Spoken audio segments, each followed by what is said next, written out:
Gold trusted gold buyers. మీరు తాకట్టు పెట్టిన బంగారాన్ని విడిపించి ఈ రోజు ఉన్న మార్కెట్ ధరకు కొనబడును. సార్, ఈ అయ్యప్ప స్వామి మాల మీరు మొదటిసారి వేసుకున్నప్పుడు 84లోనా? 84. ఎవరు నేర్పించారు మీకంటే ఈ పద్ధతులు? ఇది మాల మాకు వేసుకోవడం ఫస్ట్ ఏంటంటే మాకు సద్గురు రామదాస్ మహారాజీ అని మాకు మన శృంగేరి పీఠాధిపతి గారి సహపాఠి ఉండేవారు. చనిపోయారు ఆయన. చాలా పెద్ద గురుస్వామి గారు. ఆయన రాజరాజేశ్వరి ఉపాసకులు తెనాల్లో. ఆయన ద్వారా మాకు చేశారు.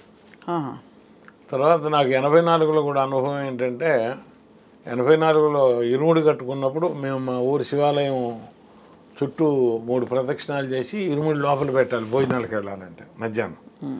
ఆ వెళ్ళబోయే ముందు ఆ డోర్ దాటుతుండగా కళ్ళ ముందు మంచి మెరుపు మెరిసింది నాకు. ఆ మెరుపులో నాకు ఒక వెండి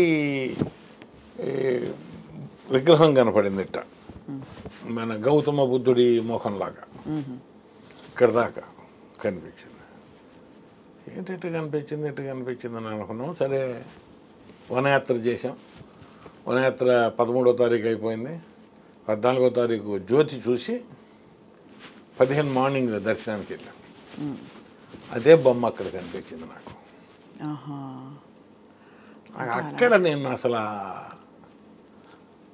అప్పటికి ఇప్పటికి నాకు ఆన్సర్ లేదు. అది అక్కడ నేను ఇక ఇదైపోయా. ఇంటికి వచ్చాను. ఇంటికి రాగానే ఒక మనకి సంబంధం లేని కేసులో నేను ఇరుక్కోబోతున్నాను అనేది అర్థమైంది.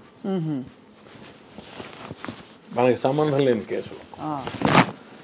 అప్పుడు నేను దండం పెట్టుకున్నా. ఇందులో నిజాలు నీకు తెలుసు, నేను ఎవరికి చెప్పినా చెప్పకపోయినా. మీకు ఎలా తెలిసింది అసలు ఇరుక్కోబోతున్నట్టు? కానిస్టేబుల్ వచ్చి చెప్పాడు. కానిస్టేబుల్ వచ్చి, సార్ మిమ్మల్ని ఒకసారి కలవమంటున్నారు సార్, వాడు ఎక్కడికి పారిపోయింది మీకు తెలుసు అంటున్నారు, మీరు కనుక చెప్పకపోయేటట్టయితే మిమ్మల్ని కూడా తీసుకెళ్లాల్సి వస్తుందని చెప్పాడు సార్. అంటే నా మీద వాళ్ళకి డౌట్ ఉన్నట్టే కదా. అవును. మనకేం సంబంధం లేదు ఆ కేసు. వాళ్ళు ఏదో తగాదాలు ఉన్నాయి, వాళ్ళు కొట్టుకున్నారు, వాళ్ళు చంపుకున్నారు. ఇది ఎప్పుడు శబరిమల నుంచి వచ్చాను, మర్నాడు పొద్దునే జరిగింది నాకు అనుకున్నా. ఇక అప్పుడు దండం పెట్టుకున్నాను. నాయన నాకేం సంబంధం లేదు, నీకు తెలుసు, నువ్వేం చేస్తావు నాకు తెలియదు అంటే. ఇక నా జోలికి ఎవరు రాలే. తర్వాత కూడా అసలు ఎవరు రాలేదు, నన్ను ఏం అడగలేదు. ఆ కేసు దాన్ని వాళ్ళు ఏదో ఫైనల్ చేసుకున్నారు, అయిపోయింది. ఇక మళ్ళీ వచ్చేటప్పటికి ఏమైనా వేయాలి కదా, మరి ఏంటి ఈ సంవత్సరం వేస్తాం ఏమో, అదే ఉండేది ఎప్పుడు. అంటే వేయాలా వేద్దామని అట్టా ఒక 3 సంవత్సరాలు మమ్మల్ని బలవంతంగా వేయించినట్టు మా గురుస్వామి. ఒల్లూరు వెంకటరామ గారు మీకు తెలిసే ఉంటారు, మాయల్ పకీర్ వేషం చేసేవారు. అవును. వాళ్ళ పెద్ద అబ్బాయి గారు మా గురుస్వామి, ఒల్లూరు చంద్రశేఖరరావు గారు. అంటే ఆ తాతయ్య స్వామి గారి ప్రియ శిష్యుడు ఆయన. ఆయన ఆధ్వర్యంలో మేము మొదటి 3 సంవత్సరాలు 40 రోజులు భజనలకు వెళ్ళేవాళ్ళం ట్రాక్టర్ వేసుకొని. పాడతారా సార్ భజనలు అవి? మీరు పాడతారా? నేను పాడను, కానీ పక్కన నాకు తాళ జ్ఞానం అంటే పాట జ్ఞానం తక్కువ. అందుకని నేను తాళం వేయటం, తర్వాత ఏ పాటలు వరుస ఉండేది మాకు, ఆ వరుస చెప్పటం, భజన కండక్ట్ చేయటం, దేవుడికి అలంకరణ చేయటం, ఇవన్నీ చేసాం. అవును, అన్నేళ్ళుగా మరి చేస్తే ఇక అలవాటు. 3 ఏళ్ల తర్వాత 86లో ఏమైంది, గురుస్వామి గారు ఏమన్నారు, పంబలో మనకి విరి దొరకలేదు రమణ గారు, మనం వచ్చేసేయాలి వెనక్కి, ప్రతి సంవత్సరంలాగా పంబలో మనకు భోజనం ఉండదు ఈ సంవత్సరం అన్నారు. సరే, అవకాశం ఉంటే ఎవరన్నా దొరికితే, నేను ఉండేవాళ్ళు కనుక ఎవరన్నా దొరికితే తెలిసిన వాళ్ళు, నేను వంట ఏర్పాటు చేయించి మనకు పెట్టిస్తాను సార్ అన్నాను. అన్నాక 3 రోజులు అయినాక తెనాలి వెళ్తుంటే ఆయన ఒక స్వామి ఎదురయ్యాడు, సాంబశివరావు స్వామి. స్వామి ఎప్పుడు వెళ్తున్నారు మీరు ఏంటని అడిగాడు. నన్ను అడిగాడు, నేను అడిగా. నేను మీకు డిసెంబర్ నుంచి అక్కడే ఉంటాను స్వామి అన్నాడు. వాళ్ళు వీరు ఉంటుంది అంటే, మరి ఇట్లా మేము 14వ తారీఖు కనుక వస్తే మాకు ఏమైనా భోజనాలు అరేంజ్ చేసి పెడతావు అన్నాడు. అయ్యో ఎంత భాగ్యం స్వామి, చేద్దాం. ఎంతమంది ఉంటారు? 40 మంది ఉంటాం అన్న. చేద్దాం స్వామి రండి అన్నాడు. రండి అంటాం కాదని నేను డబ్బులు ఇవ్వబోయా 500. వద్దు స్వామి అప్పుడు ఇది లేదని బలవంతాన 500 చేతులు పెట్టేసేసి వెళ్ళిపోయాను నేను. ఆ మాట తర్వాత వెళ్ళి చెప్పి ఆయనకి చేతి మా తోటి మిత్రులంతా తర్వాత గొడవ చేశారు ఆయన. వాడికి ఒక్కడికి అవకాశం ఇటువంటి, మేము కూడా పార్టిసిపేట్ చేసేవాళ్ళం కదా, పంబలో చదివి వాడు పెట్టిస్తానంటే మీరు ఎందుకు ఒప్పుకున్నారు, ఇట్లా అన్న కూడా అన్నారు ఆయన. సరే పంప వెళ్ళాం. అయితే 13వ తారీఖు 14వ తారీఖు పడుకున్నాం మధ్యాహ్నం, ఆకలేస్తుంది, 11 అయింది అప్పటికే. అందరు స్నానాలు చేసి వచ్చారు. ఆయన ఎక్కడ ఉంటాడో తెలియదు, నాకు వెళ్తాను తెలియదు. మీరు అంతకుముందు వెళ్ళొచ్చిన మిమ్మల్ని వెళ్ళామంటే అక్కడ దాకా వెళ్ళొచ్చి కనపడలేదు అంటున్నారు. కళ్ళల్లో నాకు నీళ్ళు వచ్చేసినాయి, ఏడుపు వచ్చేసి వచ్చే స్వామి ఇదేంటి మరి నీ నోటి ఎందుకో పెట్టిస్తామని అన్నాము.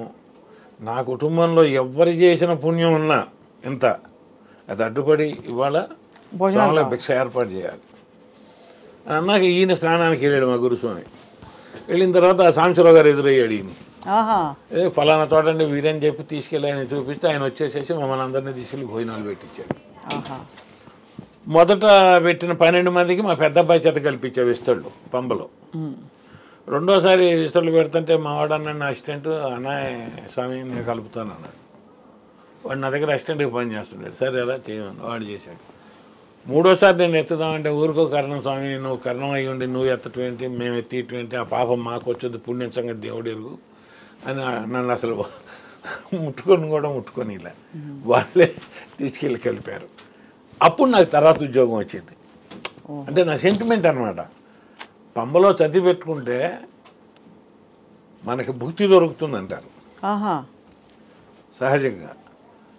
నాకు వెంటనే ఇప్పుడు ఇది 86 జరిగింది, 87లో నాకు మార్చిలో జాబ్ వచ్చేసేసింది. సర్వీస్ కమిషన్ ద్వారా మళ్ళీ రెవెన్యూ డిపార్ట్మెంట్లోకి వెళ్ళిపోయాను. అట్లా అనమాట. తర్వాత ఏమైంది, 95లో సంవత్సరం సెలవు పెట్టాను, వచ్చాను, ఇక్కడ వర్క్ చేశాను, వెళ్ళిపోయాను. వీళ్ళంతా నువ్వు ఓకే మంచినట్టు నువ్వు వస్తే నీకు ఇక్కడ ఆఫర్స్ ఉంటాయి, నువ్వు రా అన్నారు. వెళ్ళటానికి ఏది, మనం అక్కడ ఉండిపోయాం. సరే నేను వెళ్ళి అడిగా, నన్ను ట్రాన్స్ఫర్ చేయండి అని. అన్నయ్య నీ సర్టిఫికెట్లోనూ అన్నీ పెట్టి రిప్రజెంటేషన్ ఇవ్వన్నారు. సరే తయారు చేసి తీసుకెళ్ళి ఇచ్చా. అన్నయ్య అవకాశం లేదన్నయ్య నీకు అన్నాడు. అన్న నీకు డిగ్రీ కాలేదన్నాడు. చూడండి అసలుకి ఎంత దెబ్బ అది. అవును, డిగ్రీ ఉన్న వాళ్ళకి అన్నయ్య నీది మెట్రికులేషను, నువ్వు డిగ్రీ కాలేదు అన్నాడు. అనేటప్పటికి అసలు ఇక కిన్నున్న అయిపోయా. ఏం చేయాలి, ఏంటో ఎట్లా చేసావు, ఇదేంటి పరిస్థితి. సంవత్సరమేమో అక్కడికి పోవాలని అడిగాను, పంపించావు. నేను నటించాలని ఉందన్నా నటింపజేసావు. నాకు ఎవరు డబ్బులు ఎగ్గొట్టకూడదు అనుకున్నాను, అట్టగే డబ్బులు ఇప్పించావు. ఇవి నా సంసారానికి ఉపయోగపడతాయి అనుకున్నాను, బాగుంది. ఇప్పుడు నాకేంటి పొజిషన్ ఫ్యామిలీలో, అన్నయ్య బీఎస్సీ దాకా చదివి పనికిరాని వాడయ్యాడు, మెంటల్ పిచ్చాయన అయిపోయాడు. అన్నయ్య, అమ్మ, ఓ పెళ్ళిగాని చెల్లెలు, నేను, మా ఆవిడ, 2 పిల్లలు, సింగిల్ హ్యాండ్ డ్రైవింగ్. ఇల్లు కట్టుకోవాలి, పాత ఇల్లు పక్కన పడిపోయేటట్టు ఉంది. పడిపోతే ఇంట్లో ఉన్న పిచ్చైనా ముసలావిడ ఇబ్బంది పడతారు, చచ్చిపోతారు. ఎప్పుడు పడుతుందో తెలియదు. ఇటువంటి పరిస్థితుల్లో నేను హైదరాబాద్ వెళ్తే తప్ప నా సంసారాన్ని నేను నిలబెట్టుకోలేను అనేది నా ఇంటెన్షన్. నాకు అక్కడ ఎన్ని బంధాలు ఉన్నాయి, ఎన్ని బాంధవ్యాలు ఉన్నాయి, ఇప్పుడు ఊళ్ళో కిరణీకం అంటే ఒక పొలిటీషియన్ లాగానే అవన్నీ వదిలిపెట్టుకొని తెంచుకొని రావాలంటే రాలేము. రాలేము. కానీ నేను వెళ్ళడానికి సిద్ధపడి ఉన్నా. నాకు ఫ్యామిలీ ముఖ్యం, ఈ దెబ్బ తినకూడదు, మనం దాన్ని చెయ్యాలి, లేకపోతే అసమర్థుడని అనిపించుకోకూడదు, వెళ్ళాలి అంటే అవకాశం లేదన్నారు.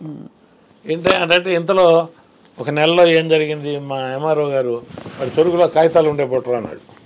పట్టడానికి వెళ్తే చిన్న పేపర్ ఏదో కనపడింది, తెలుగు పేపర్. మడిచి జేబులో పెట్టుకున్నా, వచ్చాను, ఆ పేపర్స్ ఆయనకి ఇచ్చాను. బయట టీ తాగటానికి వెళ్ళినప్పుడు చదివా, తెలుగులో టైప్ చేసి ఉంది.